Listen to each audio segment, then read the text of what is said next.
Por esta ley se peleó muchísimo, fíjate. Recuerdo que hubo bastantes reuniones, vinieron técnicos sudamericanos, argentinos. Pero el problema no es la ley. El problema es el modelo, es el sistema de producción que tenemos. Yo no tengo sesgos ideológicos. Pero la ley existe y tiene algunos artículos de protección. Pero ¿cómo se aplican? Lo poco que protege al consumidor. ¿Quién se encarga de eso? No va a ser la Dirección de Protección al Consumidor, ni siquiera el Ministerio. Aquí hay dos cosas que hay que identificar con claridad. Una cosa es cómo el Estado interviene en materia de protección. Bueno, está la Dirección de Protección al Consumidor del Ministerio, que es mínima, que es insuficiente, está clarito, ¿eh? Y la ley no la protege. Mira, ¿qué podíamos hacer para innovar algunas cosas y que ya lo venimos diciendo? No hay otra forma de generar una posibilidad de protección y de contrarrestar el abuso, como ustedes muy bien lo dicen, sin la participación del consumidor, del afectado. Entonces, ¿cómo hacemos para que el afectado realmente participe? El tema de fondo aquí es quién interviene. Por ejemplo, cuando una persona le sube a la libra de pollo 10 centavos, sin justificación, 5 millones de hondureños consumimos pollo en este país, porque es un alimento de fácil acceso y de proliferación. No pueden decir que el incremento de precio de la carne de pollo es por falta de producción, y sin embargo, en el mes de diciembre incrementan el precio del pollo y los huevos. ¿Cómo interviene el Estado en este sentido, en esta ruta? Porque ¿cómo va a proteger a la gente? Entonces, los patronatos, las organizaciones de consumidores, y Darwin plantea, bueno, hay que reformar la ley. Totalmente de acuerdo. Ya esta ley es nuevecita. Bueno, si esta ley es de abril del 2009, sí, estamos hablando de que es una ley y que empezaríamos a hacerle reforma. Pero 5 años. Aquí es un tabú hablar de control de precios.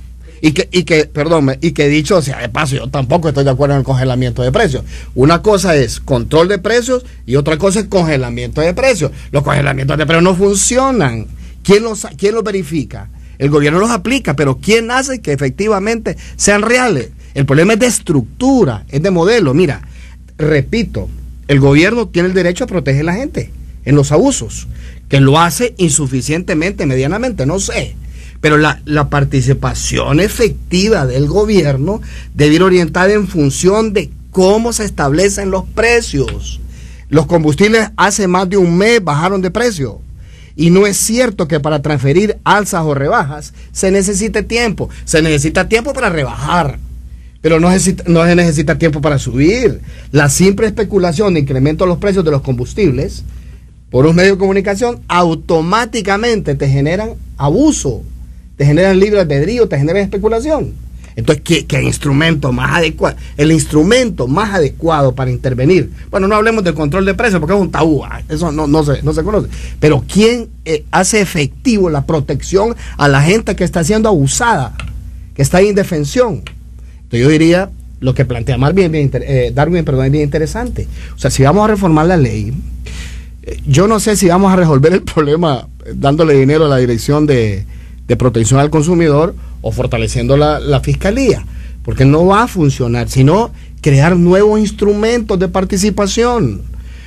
Yo recuerdo una vez, hace unos 5 años, no me acuerdo en qué gobierno fue, que hubo una campaña, una estrategia del ministerio en ese momento que se llamaba Industria y Comercio, en donde los patronatos participaban. Yo me acuerdo que eso obviamente genera confrontación, porque es cierto, una pulpería, tú no le puedes poner un precio a una pulpería, y normalmente las pulperías funcionan con crédito, y una persona que tiene crédito en la pulpería, que va a sacar prestado y que paga al fin de mes, no lo va a denunciar, porque simple y sencillamente va a perder el acceso al crédito.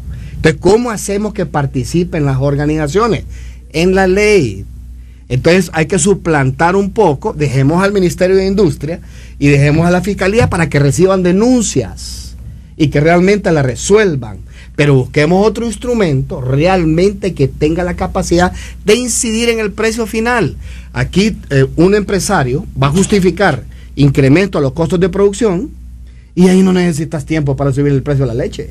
Y me subieron los insumos, me subió el salario mínimo.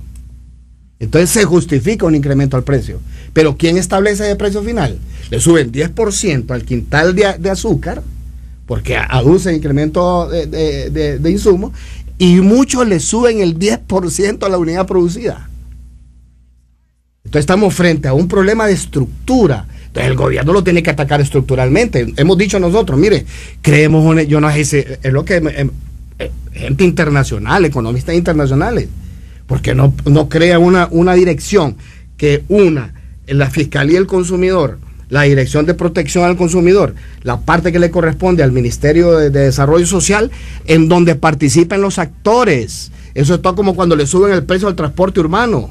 Se reúnen los transportistas del gobierno y le suben el precio del transporte urbano. Los que menos participan ahí, ¿quiénes son?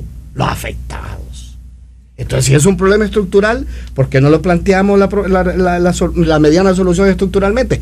Creemos la dirección, la superintendencia de precios, porque ya está la ley de salario mínimo que regula salario. Lo que no se regula aquí son los precios. Entonces, la canasta básica, 12.000 lempiras, y salario promedio, 6.500.